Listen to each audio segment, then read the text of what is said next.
Wow, you guys are in for a treat today. Yes, we've got Lex Roman, who empowers early stage solopreneurs to find their clients without, guess what, playing Google and Instagram's games. That's right. In fact, I was looking at her website and it says that you can get clients without even being involved in social media. I was like, dude, sign me up. This is amazing.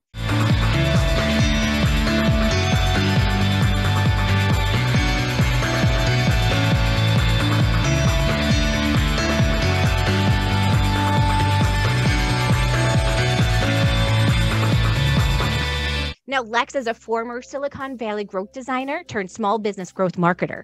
Pretty much what this means is she was helping larger companies be able to get more clients based on the clients that are already coming to her and come up with ways to grow very quickly. And she helps people just like us do that exact same thing. So super excited. She's even worked with companies like Nissan, Macy's, Gusto, Black Tux, since 2010. And now she is on a mission to help solopreneurs get seen, get sales without being beholden to the whole big tech thing. With her company, Super Easy Digital, Lex supports small business owners with one-on-one services and group programs. Welcome, Lex. So glad you are here.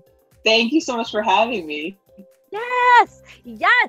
I'm so psyched for this conversation. When I began taking a look more and diving into all the things that you do, I'm like, this is what people need and it's the one thing that tutors skip the most. Our thought process is always I need to get more students. I need to get more students. I need to get more students. And you flip the script on its head with this one. You say, it's not that you need to get more students. It's that you need to focus on where you are right now, what you have, and how can we add growth based off of what you're already doing. Yes, a lot of people are leaving their current audience, right? Their current network or their current clients or their current business on the table. They're leaving money on the table with them. Yeah. Yes.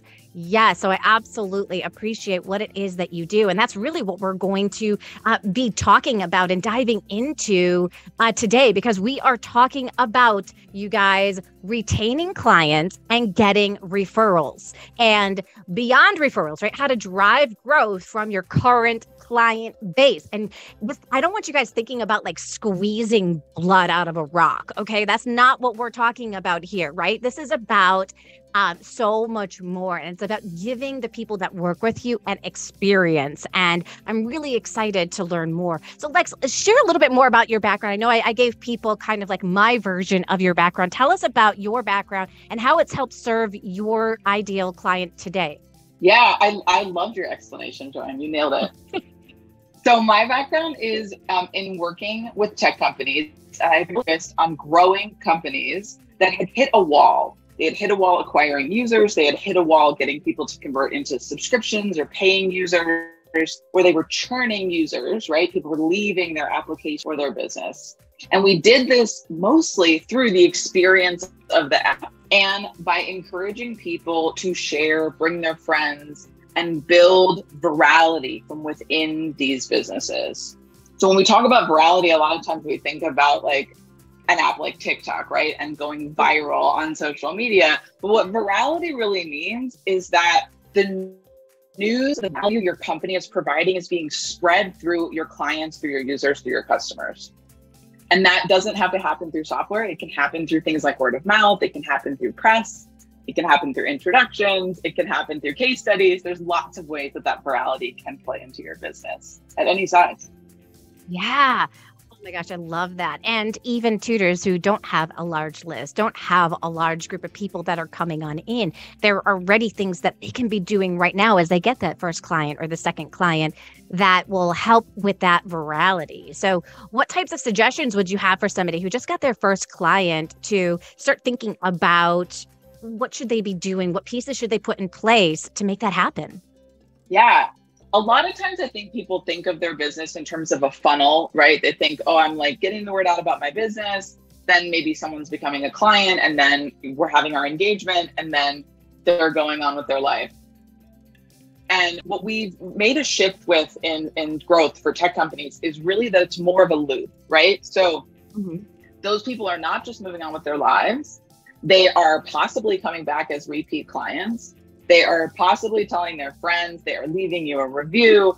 Maybe they're going on a podcast with you to talk about information that you've created in their lives. Maybe you are interviewing them for your blog, right? There's so many ways that the relationship can keep going, both in a transactional way and also just in a word spreading way, right? In a way that you can make sure that that story of transformation is getting out there beyond just your one client. So I like to say, how can you turn one sale into many more sales?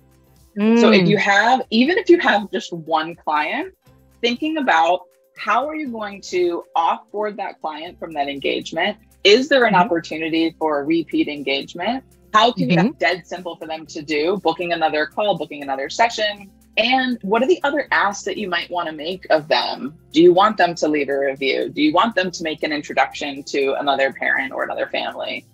Do you want them to be interviewed for your blog, right? I just had a couple of clients offered it and I asked them to do a case study with me. So what are the asks that you want to make of them, and how will those asks propel your business forward? How will that drive virality for your business?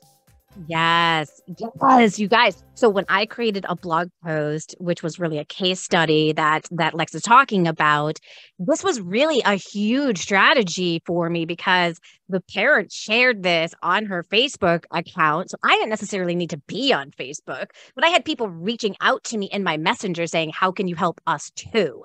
Right? Like automatically right out of the gate. Now, I know there are a lot of you guys that are out there right now, and you guys are thinking, Joanne, I can't reveal the names of my clients and the people that I've worked with. And, no, that's not fair to the child. We're talking about what was the transformation. I mean, isn't the parent excited about the transformation? This is you getting permission with the parent, with them, for that transformation that has happened. And now you are sharing excitedly what happened. You're not staying stuck in how they struggled. You're staying into the solution of how they got out of that struggle and how it's easy for them now. And this is, parents are excited to share that their child was featured in your blog. It might not sound like a big deal to you, or you feel like you're overstepping a line, but honestly, you guys, this is huge. So Lex, for those people, they're really scared to reveal the names of, the parents and clients, because they would be the ones that would be sharing the story and you'd be working with. You wouldn't be working with, if you work with a kindergarten or first grade student, like some of these younger kids, you're not really revealing like their names, but you're working in conjunction with the parent. How would you suggest they go about this? Yeah. Well, first of all, I love the case study blog as an ask for your clients, because to your point, they share it with their audience as well. And it gives a much more detailed look at how you're operating and how you're delivering value, right? So people can get what it's like to work with you and who you work with and who you help. So if you're nervous about this, one, I would say after a win, you want to know what the asks are that you're going to make of that client, right? So you're either going to ask for a repeat engagement or continued engagement, or you're going to ask for something that's going to spread the word about your business. And so I like to have a little menu that I pick from of things, from a light, low friction thing, like maybe leaving a review that can be anonymous if you need it to be, up to something like doing press or going on a podcast together, or doing like a video interview on YouTube. And so you can choose from that menu, right? Depending on how your work has gone with this family, with this parent, with the student, and you can decide what you want to ask of them. I will also say you'll be surprised at how receptive people are when you've had a good experience together. They're excited about that, right? They've come to you for the value you provide. You're not taxing them. You've helped them. So they're more likely to be excited about it. But I also think it can be okay to do those things anonymously. They still can have impact if that is a barrier. Yeah, absolutely. Now, I wouldn't suggest it as like for you guys in the beginning. Well, let me just not reveal any information about them. Like, have that be part of the conversation with the person versus making that assumption. Because I think anytime that you can use like real names of people versus, I mean, you could say I'm going to change the first name of this client if you want, but it automatically will kind of reduce believability to a point. And so, anytime that you can use real people, real stories, it's going to make a huge difference in your business. I just had to, like, don't be afraid at any point in time to like ask for a testimonial, or a review on Google. My favorite time to ask is after they've complimented me for some reason. They always compliment me after I give them their first 3-month report. But they may compliment you even before that. But they compliment me on saying, thank you so much for, having this kind of result with my child. They're now doing this, or they got this, or they share details on what the excitement is. And that's when I can say, thank you so much for sharing that with me. I appreciate it. I love working with kids like yours. He is so sweet. I love how he comes with a stuffed animal. Like, I really personalize it. And then I say, would you be willing to write a review on Google? And then I give them the link. And I just wait for what they say. And if they say yes, I'll be like, oh my gosh, thank you so much. This means so much to me. I love being able to work with kids just like yours. And here are 4 things. If you get lost in like what to say, here are 4 things that you can talk about. I don't tell them you have to talk about this, but they are, how did you find me? What was your child struggling with? What were the results? And what was it like working with me? If they can like answer any of those types of questions, you're going to have a great review. Yeah. Okay. I love that so much. There's 3 that I think are really great things to highlight. One is that you looked for an opportunity where your relationship with this parent was on a high, right? So after a win, after a compliment, yes. I think you want to be on the lookout for those opportunities, because those reviews are going to be better at that moment than if you wait till, sometimes you wait too long and then they sort of come down from that. So yes, looking out for those opportunities, number 1, love that. 2, you have a template of language that you're using and you're prompting them for the kind of review that you want. So I highly recommend people write that language so that when they have that opportunity, they can copy paste what you just said. Here's the link to leave the review.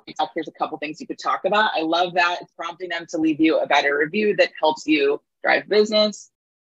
And the 3rd thing is that you picked a way for them to do it. Sometimes people will say, leave me a review, and it's not really clear where they should do that. So you're picking Google, right? In your case, Joanne, I think people should choose where to live, because it just makes it so easy for people to take that action, which makes it more likely that they will take the action. Yeah. And that's so, and that's so important. It's not just like leaving a review and being like, well, good luck on where you're going to leave that. So exactly. But I'm always thinking about, like, I only have people leave reviews on my LinkedIn and on my Google, but there's lots of different places that you can have people like leave reviews and that kind of stuff. But those are the 2 areas that I beef up, because if people research me, they want to look at who else has worked with me. So they'll find that on my LinkedIn, right? If they're looking for my business and they did a Google search and they did like online reading, like if they did reading tutor near me, they'll find me, right? But they'll also see all of those reviews on Google. So that's why I specifically chose those 2 places, thinking about your ideal client and where they're going to find you and where those testimonials kind of need to live for you. And I feel like they need to be updated. It's not like I just get my first 5 and then I'm done ever asking people ever again. Yes. You need to have fresh reviews. That's absolutely true. And I think you need to be cautious about, aware of where you're directing people. Because if you're directing people to 3 different places, then you're going to have a strange set of reviews, and you're better off doing 1 or 2 so that you do have fresh reviews and that it's a system, right, that you're building. Yeah. And you guys, I'm not going to say that I do this perfectly, because I absolutely 100% do not do it perfectly. But sometimes I like realize as I like look at my reviews, oh, it's been a while. Time to build that back on in. But there are systems that we can build in to make this part of the process all of the time. Am I right? Yes, absolutely. There's a lot of automations that you can be using. Are you using a CRM, Joanne? Do you use a CRM? You know what? I've not really used a CRM. However, Wix now has a beautiful CRM that they have built into their system that I started playing with in the last couple of weeks. And I was like, I know exactly how a CRM works and the funnels and the buckets and all that kind of stuff. But I've never actually like really used it inside of my business, because I only am working with like 20 students for my reading tutoring business. So it's just kind of like I could keep track of a lot of it on my own. But there are certain points in the process where you could be sending some automated messages. Am I right? That would make it a lot easier. Like, yeah. So a CRM a customer relationship management tool, helps you manage all of your clients, manage prospects, and keep in touch with them. And so many of them have automations, and I actually like to load my email templates in for things like reviews, requests for introductions, requests for case study participation, and I automate them in the onboarding of my clients and then the offboarding of my clients. And even if you just make a checklist of that, I think it can be helpful to make sure that you're not missing those opportunities. I think particularly when someone is at a pause in your relationship with them, or you're about to close out a certain level of engagement, it's easy to just sort of say goodbye and forget those things. So thinking about how do you want to wrap up strong and make sure that, you know, you're making those asks, and what are the systems or templates or checklists that you need to do that? Right. Because I think a lot of us were already thinking about that next client we need to get to fill that spot. We don't even take it as an opportunity to know that the person who just left our services could be the future place of where that next client is going to come from. Yeah, absolutely. That is not even like a thought process, I think, that normal tutors think about. I think we're just like, oh golly, now I got to go and find another student to fill that time slot, and how am I going to go about that? And what you're talking about is really beefing all of this up so that these pieces are in place. I don't forget about offboarding. Would you say, like, I have realized that offboarding has been my weak spot personally. Would you say offboarding is a place that a lot of people kind of drop the ball? Yes, absolutely. It's an easy place to drop the ball because we've overemphasized like meeting new people and bringing new awareness into the business. And we've underemphasized the existing relationships that we already have. We overlook, right? We think, oh, these people already know me. So if they want to work with us again, or if they want to refer work my way, they're going to do that. And that's not necessarily true. And some of those people might sit down and think about who they could introduce you to if you asked them to. So when you're wrapping up with a family, hey, I really enjoyed working with you. If you know another family that could use my support, another student that could benefit from the kind of work we did together, I would love to meet them. Here's how you can make that introduction. Here's the next step you could take. And that's going to make that client think, who can I introduce them to? I just wait for those opportunities more passively. I've been using this example recently. I did headshots last year, and I loved my headshot photographer, right? And if you came to Atlanta, Joanne, and said, I need headshots, I would absolutely recommend her to you. But I have not recommended her to anyone because she has not, and no one has asked me. But had she asked in the time since we did our headshots together and now, I probably could have come up with some people to reach out to say, hey, have you thought of doing that? I have a great photographer, which might have prompted some business for her. And I think particularly with school, like parents are networking with each other. There's so much that can come out of that for you. It really can. It really can. And it's going to make then less stressful. Like, because when you have your own business, there's this roller coaster feeling, right? And like you get students, you'll lose students, and you get some students, you lose some students. It's like this constant roller coaster. And this is going to help level out that roller coaster and make it feel like a much more enjoyable ride, I think, for you. Yeah, absolutely. You know, it's really funny. My mom is a former independent college counselor, and she ran her business for 20 years solely off of referrals. So it's possible to do that. It's possible to do that. And the more that you invest there, the more it will give you back. I think sometimes people, you know, often when I get clients, I'll ask them, where you get your clients, right? Where are you finding your leads?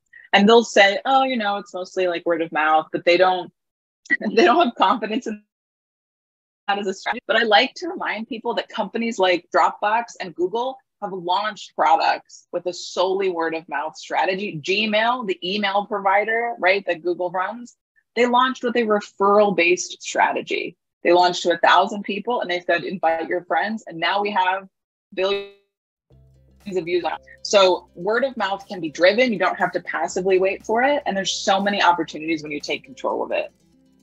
Yes. And I think you've really hit on something key here, because when I ask tutors, what's your favorite way of getting students? They say word of mouth. Well, duh. That means, like, in my mind, here's what that means.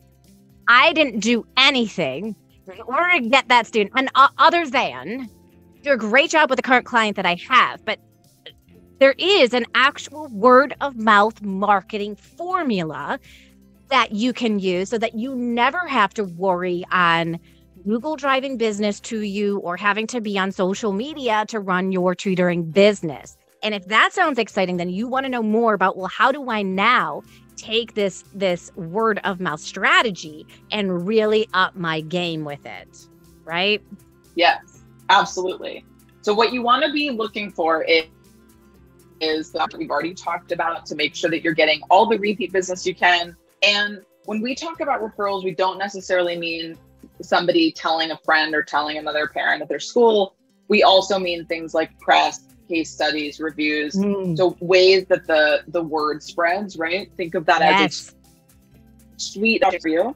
But I also think that you can also look at your network as an opportunity for retention and referrals. So maybe people in your network who have not yet become clients, but who you have a relationship with, who might know potential clients for you. The relationship-based approach can be really strong. And I think when people's clients come from word of mouth, it's not just that maybe it feels more passive, but it's also because they tend to be more qualified leads that are a better fit for what you do.